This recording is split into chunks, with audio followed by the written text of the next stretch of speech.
En 2025, l'argent ne doit plus être un problème pour les femmes qui vivent au Canada.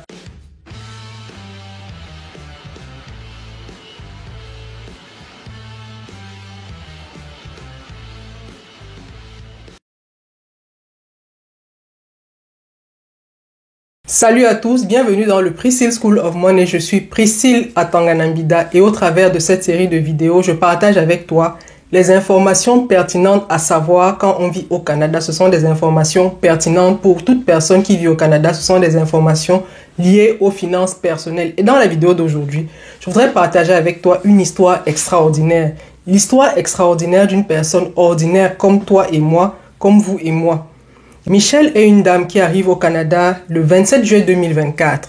Je rentre en contact avec Michelle via mon compte TikTok. En fait, j'avais fait une publication sur mon compte TikTok où j'avais partagé aux personnes qui le souhaitent bien sûr d'intégrer mon groupe Réussir au Canada, mon groupe WhatsApp Réussir au Canada, parce que je sais que beaucoup de personnes arrivent au Canada et n'ont pas forcément de personnes avec qui échanger, n'ont pas forcément un groupe dans lequel discuter, se sentent seuls. Et j'ai donc dit dans cette vidéo-là, si vous vous sentez seul au Canada, si vous n'avez pas de personnes de contact, si de temps en temps vous voulez échanger avec des personnes de la communauté, n'hésitez pas, je vous laisse dans les commentaires le lien de mon groupe WhatsApp Réussir au Canada. C'est un groupe bienveillant, c'est un groupe où on est vraiment gentil, on se parle avec respect, avec gentillesse. Si vous avez une problématique, vous pouvez la poser dans le groupe et les membres n'hésiteront pas à vous répondre. Donc Michelle intègre dans le groupe WhatsApp Réussir au Canada et chose assez extraordinaire je trouve, quand elle intègre le groupe, elle se présente. Ce qui est très rare parce que généralement quand on intègre les groupes, on reste là en sous-marin et on se la coule douce là au calme. Donc Michelle, quand elle intègre le groupe, elle se présente, elle dit qu'elle est arrivée au Canada le 27 juillet 2024, elle vient à Cambridge en Ontario. Et un jour, Michelle dit, elle est arrivée depuis un moment, mais sa rentrée académique c'est en septembre 2025. Elle aimerait bien faire quelque chose en attendant. Elle est aussi à la recherche d'une idée de business, étant donné qu'en partant de son pays d'origine, qui est le Cameroun, elle avait une activité entrepreneuriale qu'elle a laissée en suspens parce qu'elle immigrait et tout. Et elle aurait vraiment aimé continuer dans la même lancée. Quand je lis le message de Michelle, je me dis, on ne sait jamais, j'ai une opportunité de carrière pour toute personne qui souhaite devenir conseiller en sécurité financière. Pourquoi ne pas lui en parler? Donc, je rentre inbox avec Michelle, on parle de tout et de rien et je lui demande quel type de business tu es en train de rechercher? Qu'est-ce que tu aimes vraiment? Elle me dit vraiment, elle n'a pas d'idée, elle vient d'arriver au Canada, elle ne connaît encore personne, donc elle ne pourrait pas dire de manière claire ce qu'elle veut faire, mais ce qui est sûr, c'est qu'elle cherche à faire quelque chose parce que sa rentrée académique est prévue pour septembre 2025 et entre décembre 2024 où on se parle et septembre 2025, elle aimerait pouvoir gagner en temps. C'est vrai qu'elle est déjà inscrite au cours d'anglais, c'est ce qu'elle me dit à ce moment-là, qu'elle est inscrite pour les cours d'anglais, mais elle sait que les cours d'anglais, c'est pas quelque chose qui va occuper 95% de son temps. Elle voudrait vraiment commencer à mener la réflexion sur une opportunité de business ici. On prend rendez-vous, Michelle et moi, et je lui présente l'opportunité de devenir conseiller en sécurité financière. Je lui explique en quoi consiste le travail d'un conseiller en sécurité financière. Je lui dis comment le métier est réglementé au Canada. Je lui explique que c'est un métier qui demande une licence parce que c'est pas tout le monde qui se lève. On ne se lève pas le matin et on dit on est conseiller en sécurité financière. Non, il y a une licence qui vous est délivrée par le gouvernement de chaque province dans laquelle vous allez exercer. Et je lui dis, c'est une formation assez light. C'est pas une formation qui demande un background en finance. C'est une formation qui est vraiment plus de la culture générale. Mais si vous avez un BEPC, un brevet d'études du secondaire, si vous avez fait le secondaire, si vous savez lire, écrire, comprendre un texte vraiment, c'est une formation qui est à votre portée. Quand je termine de présenter l'opportunité à Michelle, elle me dit qu'elle est vraiment emballée. C'est quelque chose qui l'intéresse parce que le fait d'avoir une licence pour elle, c'est un gros bonus. C'est pas comme si elle allait faire une formation lambda et après, elle n'a aucun fait valoir. Mais là, elle aura une licence, elle aura la possibilité d'exercer et d'être une professionnelle reconnue par le gouvernement dans un domaine. Donc, ça l'emballe. Michelle avait quand même des questions. Elle m'a dit, ce que tu dis, ça me parle, ça m'intéresse, c'est quelque chose que j'aimerais faire.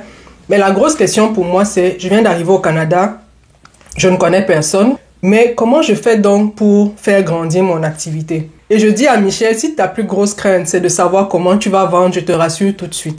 À partir du moment où tu embarques, à partir du moment où tu intègres la compagnie, on va t'intégrer dans le groupe, le forum WhatsApp général, où tous les conseillers financiers de l'entreprise se parlent, posent leurs questions, échangent font des retours, parlent de ce qu'ils ont eu à faire, des enjeux qu'ils ont eu à faire. Bref, on se parle de tout et vraiment de tout ce qui a trait à la profession dans ce forum-là. Je lui dis, à côté de ça, il y a une formation continue. Ceux qui me suivent sur WhatsApp, ceux qui suivent mes statuts, vous savez que chaque soir, on a une formation de 20h à 21h. Je lui dis donc, toutes ces formations-là, ce sont des formations pratiques où on t'apprend les rouages du métier, mais tout ce qui est commercial, tout ce qui est prospection, tout ce qui est connaissance même des solutions que tu vas offrir aux clients, tout ce qui est approche interhumaine avec toutes les personnes que tu vas échanger, parce que toutes les personnes avec qui on échange, ce ne sont pas forcément des personnes qui vont souscrire à des produits, mais c'est aussi des personnes qui peuvent avoir des enjeux financiers. Donc, on a une formation continue et je la rassure, de ce côté-là, ne te dérange pas. Dans la profession, on dit, le plus dur quand tu es conseiller en sécurité financière, c'est d'avoir ta licence. Une fois que tu as ta licence, tout roule. Et je lui dis donc sur une note personnelle, pourquoi moi j'ai embarqué en tant que conseiller en sécurité financière. Je recherchais une activité que j'allais mener et j'avais des principaux points à checker. Le premier point que je voulais checker dans mon activité, c'était, je voudrais que ce soit une activité réglementée, mais qui ne me demande pas d'aller faire un long retour aux études. Donc, je lui ai dit, quand moi j'ai embarqué comme conseiller en sécurité financière, ce qui m'a plu dedans, c'est que c'est une formation qu'on pouvait faire à son rythme. Et c'était une formation qui ne demandait pas une très longue période, genre 2 ans, 3 ans. Donc, si vous voulez devenir conseiller en sécurité financière, vous pouvez très bien le faire en 2 mois, vous pouvez le faire en 1 mois, vous pouvez le faire en 3 mois, vous pouvez le faire en 6 mois. Le maximum, en fait, c'est 1 an. Donc, vous avez des accès qui vous sont donnés, les cours sont en ligne et vous progressez au fur et à mesure. C'est vous qui définissez le rythme. C'est la première chose qui m'a intéressée. Je ne voulais pas un long retour aux études parce que, comme je le dis toujours, moi j'ai trop étudié dans ma vie. Deuxièmement, je cherchais quelque chose qui était vraiment une solution pour toute personne que je vais voir. C'est-à-dire, vous savez, quand vous vendez, par exemple, si vous vendez du ndolé au Canada, vous allez spécifiquement chercher des personnes de la communauté. Et il faudra même encore nicher et aller chercher des personnes qui sont des ressortissants du Cameroun. Or, quand vous offrez des solutions comme du conseil financier au Canada, toute personne est susceptible d'avoir besoin de vos solutions parce qu'elle vit au Canada. C'est vrai que vous allez nicher, vous pouvez vous spécialiser en disant, vous offrez du conseil financier aux mères monoparentales. Donc, vous pourrez nicher, mais à la base, toute personne qui vit au Canada est un potentiel client. Et moi, je voulais vraiment ça. Je voulais une activité où, bien qu'on va nicher, bien qu'on a la possibilité de nicher, toute personne potentiellement est un client. C'est un peu, quand vous êtes conseiller financier, vous êtes un peu comme quelqu'un qui propose de l'eau et de l'électricité, Internet ou des lignes téléphoniques. Toute personne potentiellement est susceptible de prendre votre service, à condition que ce soit un service de qualité, à condition que vous assuriez bien le service après-vente. J'étais également à la recherche de ce type d'opportunité-là. Et au-delà de ça, je recherchais une activité que je pouvais mener à partir de ma maison parce que j'ai 5 enfants et il n'était pas question pour moi de développer un business qui va souvent me demander d'aller ouvrir le bureau. Admettons, je fais dans la restauration, de préparer les repas, de gérer du stock et tout. Non, je voulais pas un business qui allait me tracasser. Surtout, vous savez, quand il y a des tempêtes de neige ici au Canada, c'est très challengeant. Il fait froid, vous ne voulez pas sortir de chez vous, mais vous avez un business à faire tourner, il faut sortir. Je fais une parenthèse pour dire que si votre passion, c'est vraiment la cuisine, soyez porté par votre passion. Je parle vraiment de moi. Pourquoi je suis devenu conseiller en sécurité financière? Je suis pas en train de dire que les personnes qui ont des activités qui demandent de se déplacer, de gérer du stock, c'est une mauvaise chose, mais je dis vraiment ce que je recherchais et pourquoi j'ai embarqué comme conseiller financier. Donc, un des points forts de cette activité, c'est également le fait que pour être opérationnel, j'ai juste besoin d'une connexion Internet. Moi, à terme, j'envisage de rentrer dans mon pays d'origine. Donc, je voulais d'une activité où, même à partir de mon pays d'origine, juste avec une connexion Internet, je serais capable de mener cette activité-là. Donc, j'aurais juste besoin d'une connexion Internet.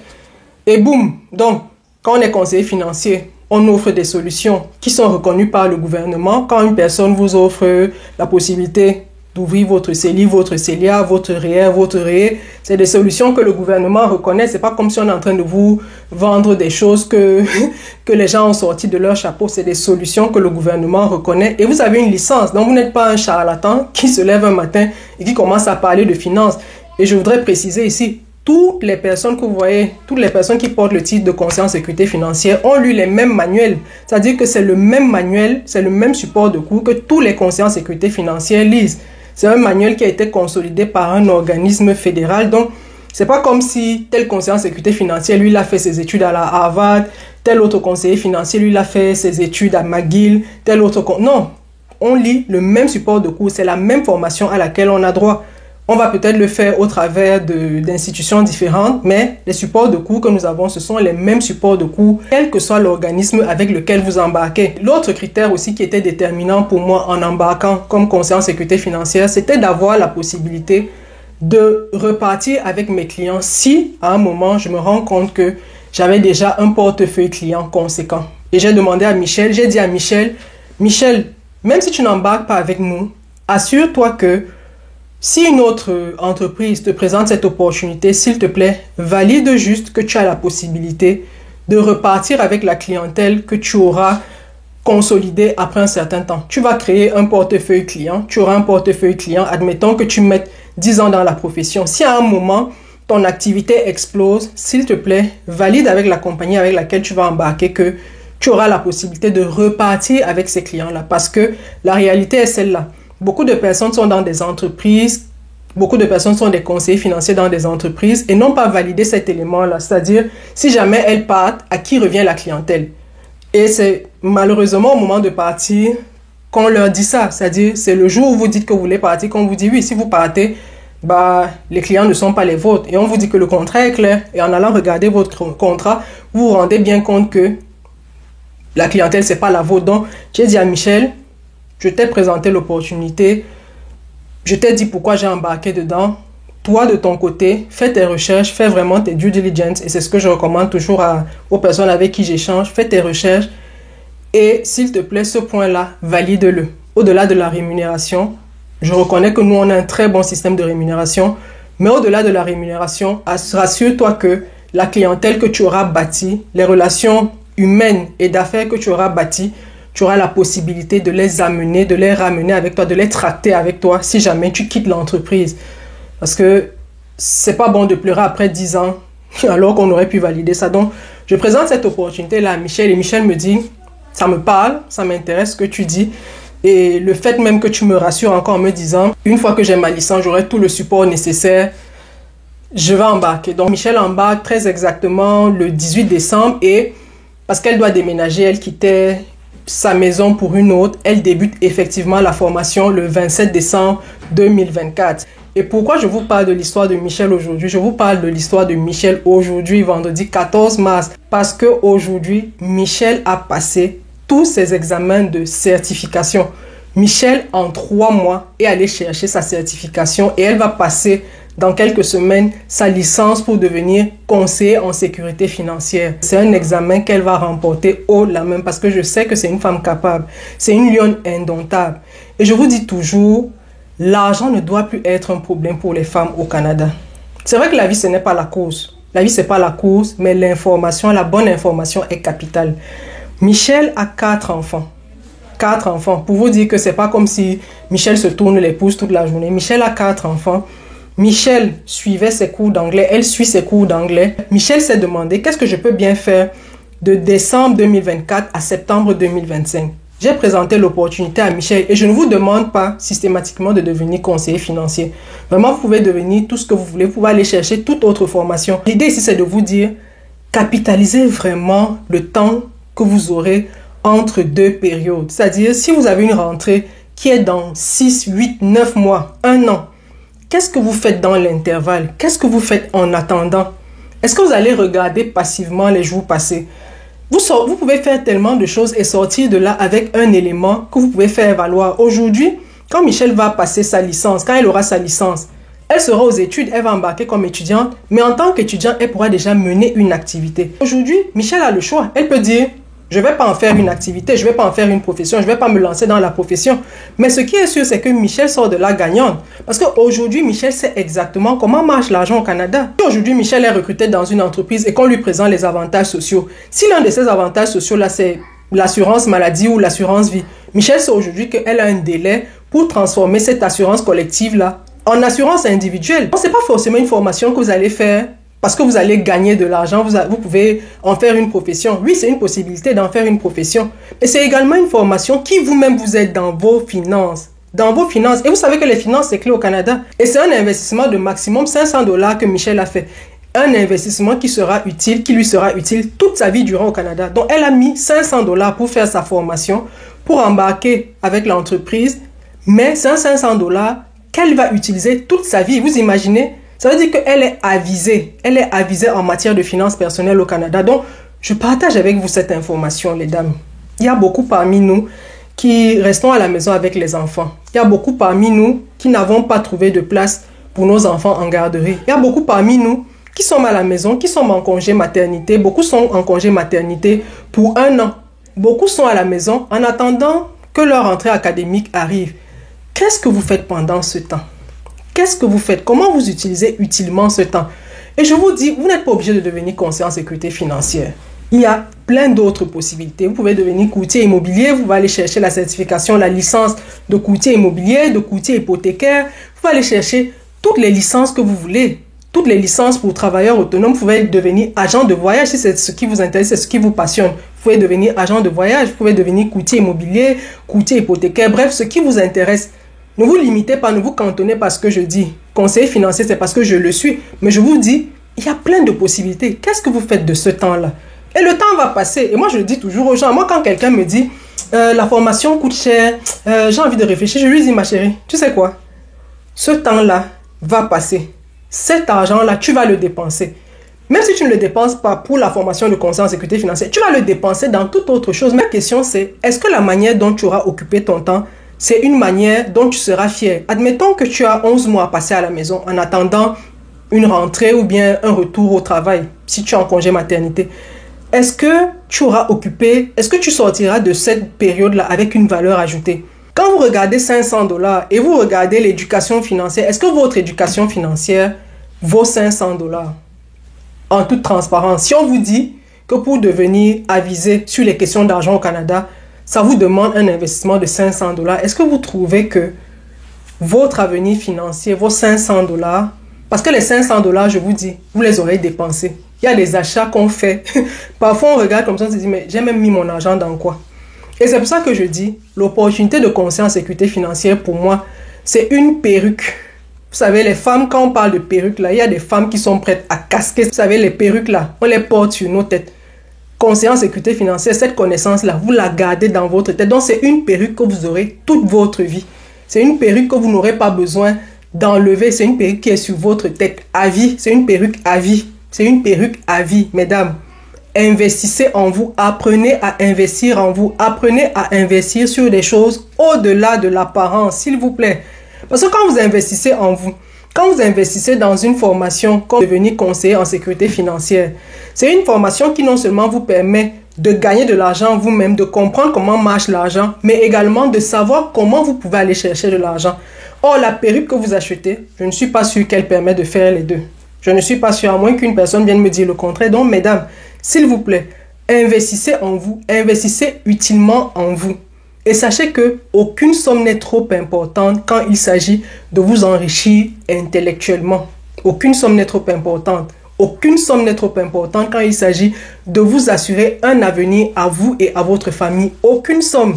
Parce que quelle que soit la somme que vous trouvez importante aujourd'hui, admettons même que ce soit 1000 dollars, 1000 dollars ne pèsent rien devant votre avenir. 1000 dollars ne pèsent rien. Et mettez-vous toujours, chaque fois que vous allez faire une réflexion, mettez-vous toujours en bout de ligne. Si je vous parle de cette opportunité aujourd'hui 14 mars et que vous souhaitez embarquer, mettez-vous en fin 2025 et dites-vous, admettons qu'on est en décembre 2025 et que je n'ai pas fait cette formation-là, comment je vais me sentir? Quelle sera ma valeur ajoutée en décembre 2025? Ça, c'est la question à se poser, mesdames. Donc, j'espère que cette vidéo vous aura été utile. J'espère vraiment qu'elle vous aura été utile. Et retenez bien que Michelle est maman de 4 enfants. Ce n'est pas quelqu'un qui s'ennuyait chez elle. Elle avait des cours de langue, elle avait des cours d'anglais qu'elle suivait.